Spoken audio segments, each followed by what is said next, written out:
안녕하세요. 파인더스의 송현정입니다. 한때 영원한 도시라 불렸던 로마. 하지만 제국이 몰락한 후 로마의 찬란한 영광은 긴 암흑의 방황기를 보내는데 우리는 이 시기를 중세라 부릅니다. 이 기간 기독교는 로마를 새로운 기독교 중심지로 만들어 그 상징적인 역할을 유지해 왔습니다. 하지만 중세 천년과 르네상스 시대를 지나면서 로마는 외형적으로도 위축되고 정체되어 버립니다.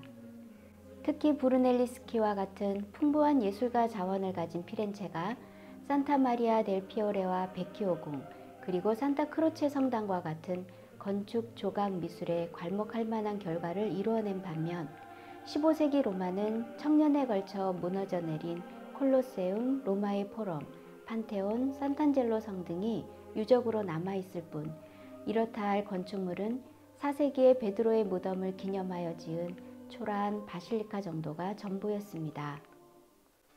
밀라노나 피렌체 인구보다도 훨씬 적었던 로마는 1449년 교황 니콜라스 5세에 의해 바티칸을 세계를 향한 기독교의 핵심 거점으로 삼기 위한 프로젝트를 세우고 성 베드로 대성당과 그 앞 광장과 함께 바티칸 시국의 건설을 대대적으로 시작했습니다. 교황 식스투스 4세는 성 베드로 대성당의 건설 현장 바로 옆자리에 기울어져 있던 마조레 성당을 허물고 교황을 위한 예배실로 새로 건축하고 자신의 이름을 따라 시스틴 성당이라 칭했습니다.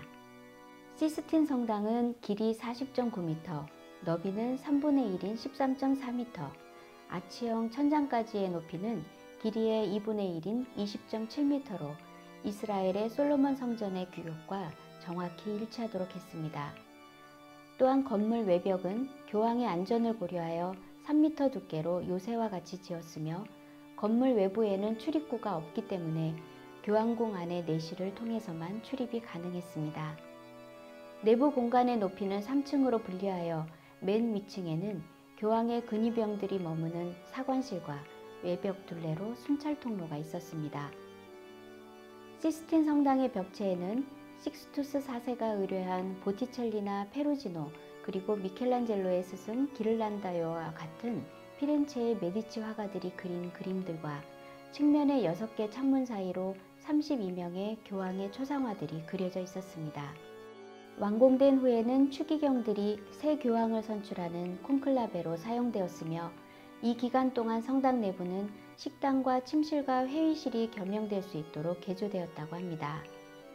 15세기 말 보르지아 가문 출신의 교황 알렉산더 6세는 시스틴 성당을 자기 개인 살림집 용도로 개조해서 밤마다 여인들을 불러다 연회를 베푸는 밀실로 사용하여 이 건물 역사상 가장 오욕의 시절을 보내기도 했습니다. 16세기가 되면서 새로 어부의 반지를 끼게 된 율리오 2세는 건축과 예술에 남다른 관심을 나타낸 교황이었습니다. 엉성하게 진행되는 성 베드로 대성당의 건축을 재정비하고 시스틴 성당도 보르지아의 상징들을 지워 거룩한 교황의 기도실로 복원하고자 했습니다. 이에 율리오 2세는 첫 번째로 푸른 밤하늘에 황금빛 별들이 그려져 있던 시스틴 천장을 새롭게 그리기로 합니다.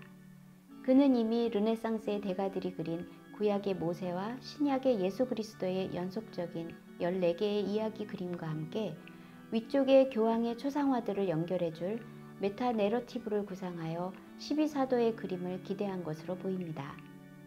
성부 하나님의 구원 계획과 말씀의 권위가 모세에서 예수 그리스도로 다시 베드로를 위시한 사도들과 교황들로 연결된다면 시스틴 성당 내부 전체가 통일성을 유지할 뿐 아니라 바티칸이 기독교의 원천으로서 세계를 향해 뻗어가는 사도들의 선교적 기능까지 감당한다는 상징성을 부여할 수 있기 때문입니다. 율리오 2세는 이 위대한 계획의 정점에 놓인 천장화 화가로 미켈란젤로를 선택했습니다.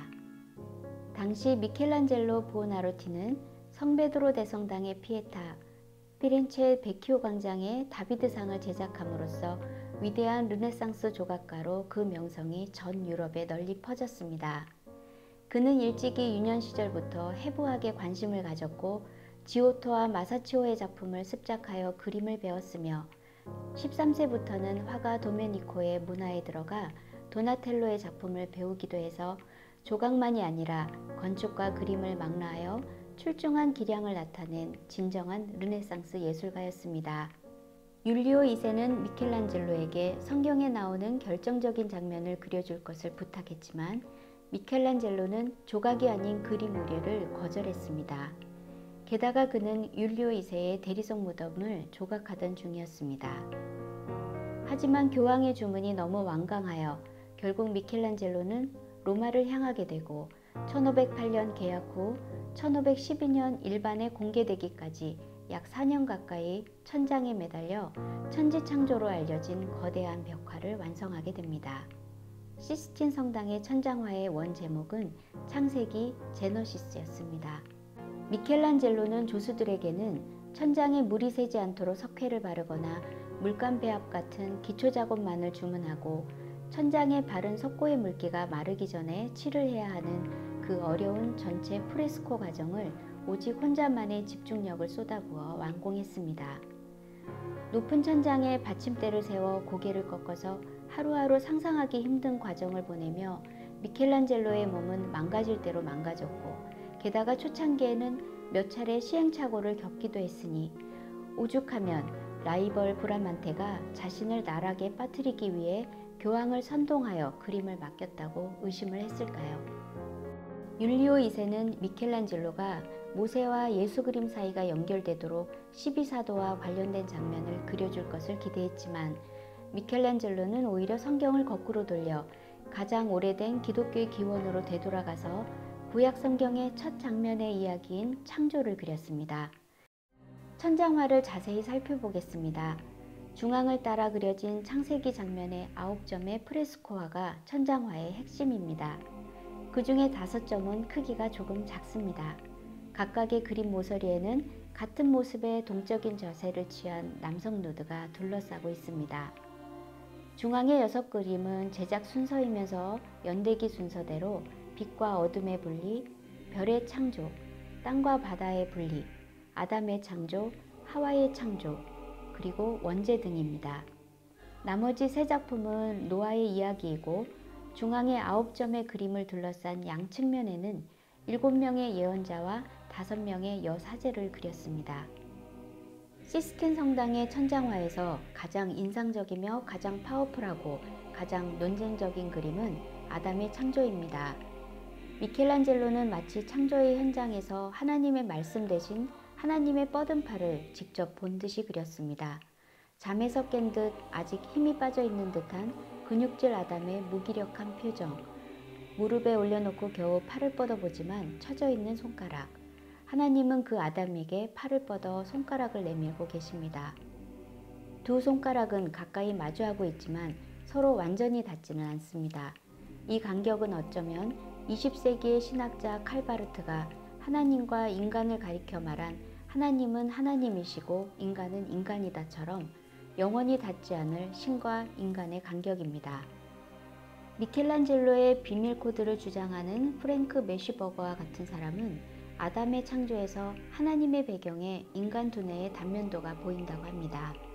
미켈란젤로가 교회 몰래 자신의 해부학적 성과를 기록한 셈입니다. 아마도 인간 창조에 부여된 지적 능력을 강조하는 경향은 당시 전인적인 접근보다 지정의적인 삼중적 접근으로 인간론을 설명하기 위한 것으로 보입니다. 시스틴 천장화를 통해 미켈란젤로가 말하고자 했던 것은 무엇일까요? 그가 보여준 인간의 몸에 대한 고전적인 묘사는 기독교 신학의 교리와 쉽게 화해할 수 없습니다. 예술적 창조성을 구현할 때 신학의 교리와 예술은 긴장 속에 있으며 대부분 르네상스 종교화들에서 이런 긴장을 찾을 수 있습니다. 그리스 로마의 고전적 인체의 아름다움은 기독교 교리를 도전하는 것처럼 보이는 것도 사실이니까요. 미켈란젤로는 르네상스라는 도도한 문명의 전환기에서 기독교 신학과 고전시대의 미학, 이 모두를 합리적으로 설명할 수 있다는 입장을 가졌습니다. 또한 미켈란젤로가 보여준 이 예술적 표현은 매튜 아놀드가 말한 것처럼 헤브라이즘과 헬레니즘의 융합처럼 보입니다. 그는 하나님의 우주적인 메시지가 이방 세계에도 전파되기를 바라면서 구약의 예언자들과 나란히 그리스 델포이를 비롯하여 이오니아, 페르시아, 아시아, 리비아 등의 지리적 경계를 뛰어넘는 시도를 보여줍니다. 미켈란젤로는 이처럼 기독교적 중심을 가진 채 고전시대의 이교에서도 아름다움을 발견할 수 있다는 르네상스 이상에 빠졌습니다. 마치 단테가 버지를 사랑한 것과 마찬가지로 말입니다. 미켈란젤로는 르네상스를 이끈 창조적 예술가입니다. 그리스 로마의 고전적 아름다움을 표현하려는 문예 부흥가이며 동시에 성경과 예술을 연결하고 통합한 기독교 신학의 스토리텔러이기도 합니다. 미켈란젤로가 시스틴 성당의 천장에 펼쳐놓은 이 예술품은 고전적인 아름다움과 기독교 신학 사이의 긴장의 모델이 되게 하였지만, 다른 한편으로 이 작품을 통해 시스틴 성당을 바티칸과 로마와 세계의 보물이 되도록 모든 시대를 향하도록 만든 진정한 르네상스의 예술가였습니다. 당대의 최고의 화가들의 작품들로 가득한 시스틴 성당에서 신학과 교리를 뛰어넘어 진정한 예술의 이상을 찾고자 했던 미켈란젤로의 호흡을 느껴보시면 좋겠습니다.